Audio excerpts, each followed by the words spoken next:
Hello everyone. Today we are going to see India's foreign policy, 10th Standard Social Science, Unit 4. Panchil. Panchil, it is a word, it derived from Sanskrit word. Panch means five and shil means virtues. Panchil means five virtues. These five principles of peaceful coexistence, it is called Panchil between India's Prime Minister Jawaharlal Nehru and China's Prime Minister Chao Henlei. It was signed on 28 April 1954, which says that the two governments entered into an agreement based on the following principles. The five principles are mutual respect for each other's territorial integrity and sovereignty, mutual non aggressions, mutual non interference, equality and cooperation for mutual benefit, peaceful coexistence, mutual respect for each other's territory as well as sovereignty. Sovereignty, in the sense, it is the power that a country has to control. So, this is respect over their power as well as their territory as well as political independence. So two countries should not be interfere in their political as well as territory and also sovereignty in their powers. The signed countries must respect for each other's territories, their political independence as well as their powers, and mutual non-aggressions. In the sense, it is the desire or the intention to be aggressive, so they should not aggressive over other countries. And mutual non-interference, the each country should not intervene or refusal over the other countries their past or some other things which is happening. So each countries should not interfere. And equality and cooperation for mutual benefit. So they should respect over each other and peaceful coexistence. They must have peaceful coexistence among themselves. So these are five principles. These are called as Panchil. These principles were incorporated in the Bandung Declarations signed in the Afro-Asian Conference held in 1955 in Indonesia. So these principles were incorporated in the sense it is added in the Bandung Conference as well as it is signed in the Afro-Asian Conference which is happened in 1955 in Indonesia. Basic determinants of a foreign policy. Determinants means outcome, basic outcome of a foreign policy. Foreign policy. Geographical position and size of the territory, as well as the nation's history, traditions, and philosophical basis. These are foreign policies. Natural resources, the compulsions of economic development and political stability and structure of the government, the necessity of peace, disarmament, and non-proliferations of nuclear weapons, military strength, and international milieu. International milieu. These are foreign policies. So the policies which I covered before are called as a foreign policy. It is related with the geographical position and the size of the territory. Territory means region, as well as it is also nation's history, tradition, and philosophical basis. So this policy related with the what traditions, history, tradition, and philosophical basis, as well as natural resources. And disarmament means should not use any military forces. And then proliferations means the preventions of an increasing. It is the prevention in order to stop the nuclear weapons. So this so these policies helps the country to strengthen and save and save. Foreign policy in the year 1950s and 1960s. The period from independence through 1952 and 1960 constituted in the sense it is added that the most idealistic stage of India's foreign policy under the guidance of India's first Prime Minister Jawaharlal Nehru. The new nations that got independence after the long period of colonial struggle, they found themselves in a very difficult situation with respect to economic development. So it was necessary to align. Align means so it was necessary to join with either of the blocks. That is, they should join the nation which has got independence. They should join either any one of the block. That is, United States of America or Union Soviet Socialist Republic. That is USSR, Russia. So Nehru's India's first prime minister. He was opposed to the rivalry of the two superpowers. These two nations are called as the two superpowers. But Nehru, he is opposing over that either America or Russia, whoever may be trying to extend their influence over the newly emerged nations of Asia and Africa. He chose the path that non-alignment. He is not agreeing with any of these blocks, any of these superpowers in the face. So, in the face of the bipolar order, the Cold War, and tried to form the third bloc of nations in the international affairs. So, when he opposed this, he might have faced the Cold War, and he is also trying to form the third bloc of nations in the international affairs. So, the aim of India's foreign policy of that time was world cooperation, world peace, and end of colonial imperialism, racial equality, and non alignment. So, non alignment in the sense it is not tying yourselves with the military blocks, it means trying to view things as far as possible, not from the military point of view, but it has to come in sometimes, but independently, and trying to maintain friendly relations with all countries. In the sense, so, non alignment in the sense it has to maintain the cooperations when world peace among the nations. Non aligned movement in the year 1961. Non alignment it was invented by V. Krishna Menon in his speech at the United Nations in 1953. And non alignment it has been regarded as the most important features of India's foreign policy. It aimed to maintain the national independence in foreign affairs by not joining with any military alliance. It was the largest political grouping of countries in the multilateral fora means a place or meeting where happened. It is called a place. So multilateral place. So non-alignment it was formed with the memberships of 120 countries and 17 states as observers and 10 international organizations. Non aligned countries have been successful in establishing the foundations of economic cooperations among underdeveloped countries.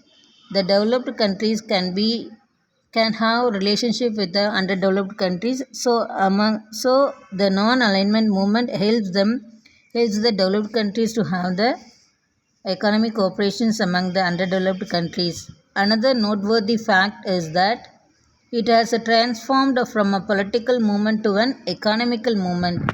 So before we have seen the political movement, that is all the superpowers that has to emerge, and they need to emerge themselves. But here the political movement has been changed after the non-alignment movement which has been started into. So the political movement has been changed as economical movement because of the non-alignment.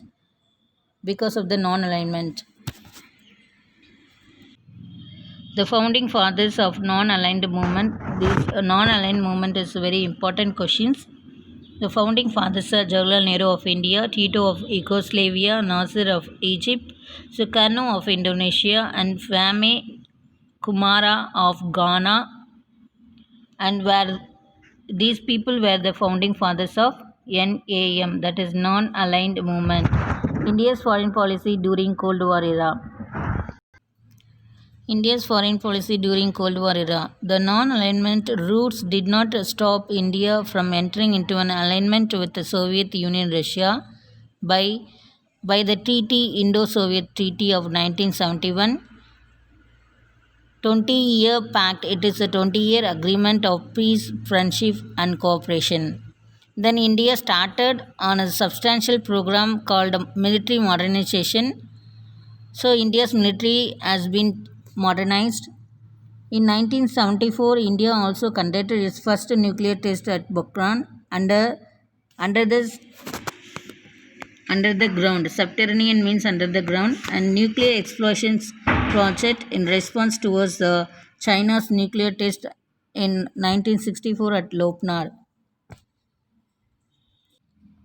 The factors that is the global conditions also determines the foreign policy details. Yet India's foreign policy was based on certain well-defined principles. That is, these principles are not a mere idealistic, but it is a pragmatist too. Pragmatist means it is not just an idealistic way, it is also practical. Pragmatist means a practical way.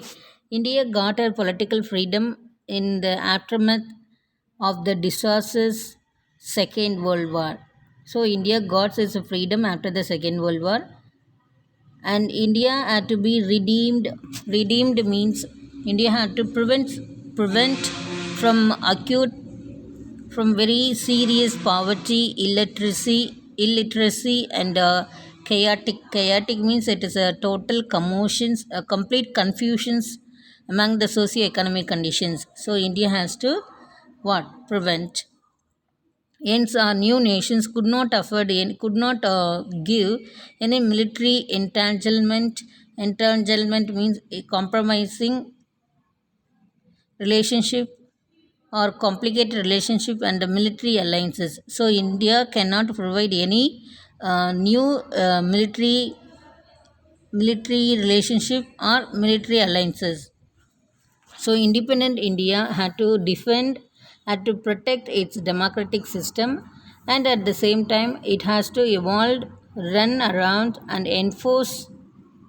Enforce means it has to make people to obey and to salvage the nation and to rescue the nations from backwardness.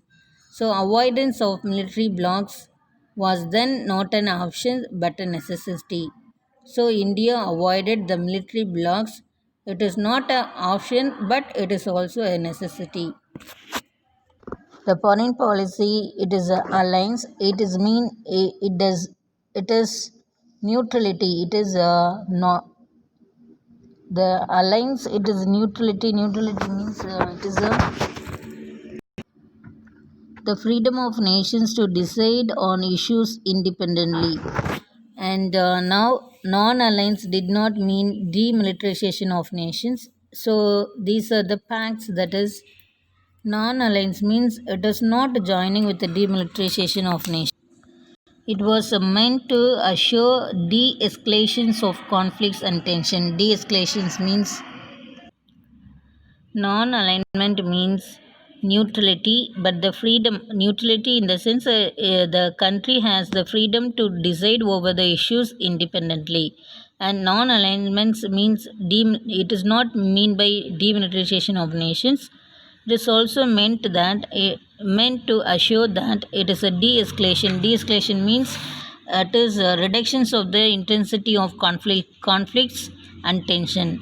To a large extent, it enabled India to concentrate on socio-economic development. So, on the whole, India has paved the way. The non-alignment paved the way for India to concentrate over the socio-economic development. India Stanford two wars with Pakistan during this period. The disastrous Sino-India, Chino-India, Sino-Indian conflict would not make non-alliance unpragmatic, and it revealed inadequacy in military buildup. So it shows that Chino-Indian Sino-Indian conflict, it is not mean by unpragmatic. Unpragmatic in the sense, it is not a sensible or it is not a realistic. It revealed inadequacy. It is no. It is a lack of the quantity of military buildup. So India has not much military forces.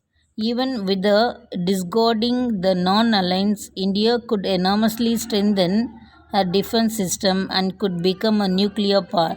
So even India is not having much in military alliance, it is also stand for and it is also strengthen its defense system, protective system, and could become a nuclear power. Flaws or faults in details of foreign policy executions have been addressed time and again, but India's basic policy of non-alignments is still in force. So, India's basic policy of non-alignments is still existing. The non-alignment movement is meant for mutual assistance, mutual help among nations for peace and progress. Foreign policy stance of India's was stance in the sense opinion. Opinion of India was supporting the cause of decolonization. So foreign policy was supported the cause of decolonization as well as strong means believe the opponent of the apartheid government in South Africa. Apartheid we have already heard as well as accepted the importance of defense preparedness.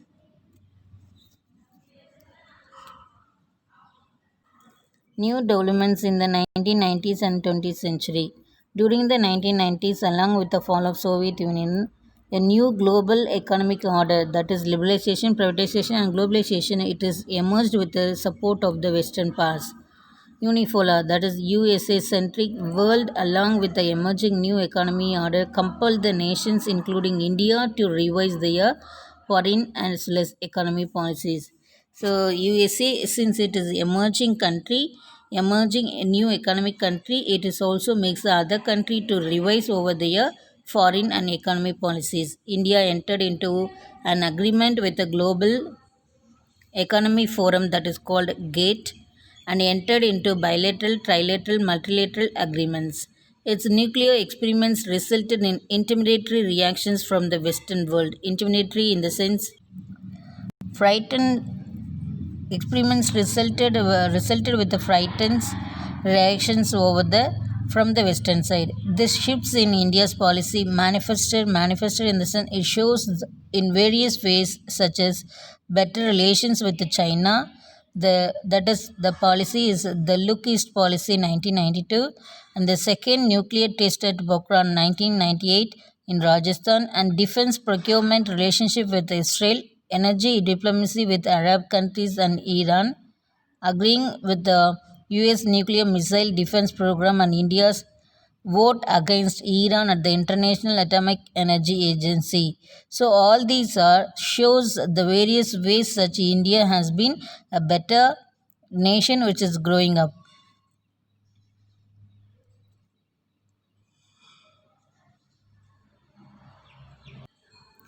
Procurement in the sense obtaining. So all these places India is obtaining, gaining from all these agreements. Thank you.